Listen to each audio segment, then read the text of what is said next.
Hello friends, hi, welcome to my channel.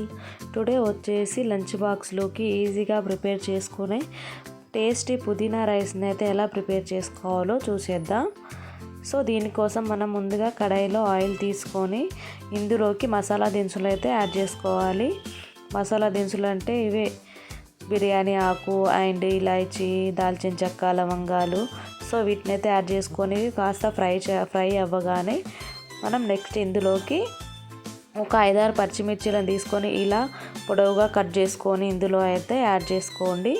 ఇవి add చేసుకున్న తర్వాత కొంచెం అలా ఫ్రై చేసి నెక్స్ట్ ఇందులోకి ఒక 2 రెమ్మల కరివేపాకును అయితే యాడ్ చేసుకోండి. సో కరివేపాకు కొంచెం ఫ్రై అవ్వగానే నెక్స్ట్ ఇందులోకి ఒక స్పూన్ అల్లం వెల్లుల్లి పేస్ట్ని అయితే యాడ్ చేసుకోండి. సో ఈ పేస్ట్ అయితే యాడ్ చేసుకున్న తర్వాత దీన్ని బాగా కలుపుకొని మంచిగా అయితే ఫ్రై చేసుకోండి.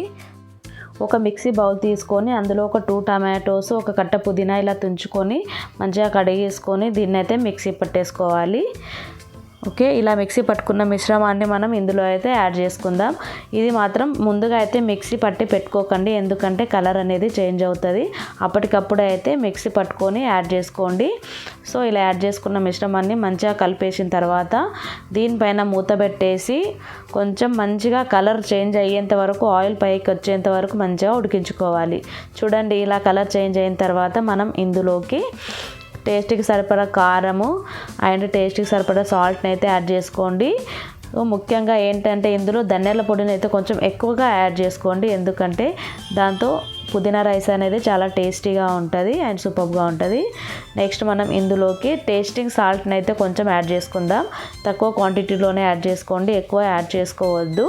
ఓకే, ఇలా యాడ్ చేసుకున్న తర్వాత మంచిగా కలిసేలాగా మిక్స్ చేసేసుకొని దీనిపైన మూత పెట్టేసి ఆయిల్ అనేది ఇలా పైకి వచ్చేంత వరకు ఉడికించుకోవాలి. సో ఇది కొంచెం దగ్గరగా రావాలి, పల్చగా ఉండకుండా. ఇలా మంచిగా దగ్గరగా వచ్చేంత వరకు అయితే ఉడికించుకోండి. చూడండి, ఇలా దగ్గరగా వచ్చేంత వరకు ఉడికించుకుంటే సరిపోతుంది. ఇంతే. స్టవ్ ఆఫ్ చేసేసి మనం ఈ మిశ్రమాన్ని మొత్తాన్ని ముందుగా ఉడికించి పెట్టుకున్న రైస్లోకి అయితే యాడ్ చేసుకోండి. ఈ మిశ్రమాన్ని అయితే మనం ఫ్రిడ్జ్లో పెట్టుకొని ఒక 2 to 3 days are 4 to 5 days వరకు అయితే వాడుకోవచ్చు. అంతే ఫ్రెండ్స్, పుదీనా రైస్ అయితే మీరు కూడా తప్పకుండా ట్రై చేయండి. చాలా టేస్టీగా అండ్ సూపర్గా ఉంటుంది. Thank you for watching friends. Bye bye.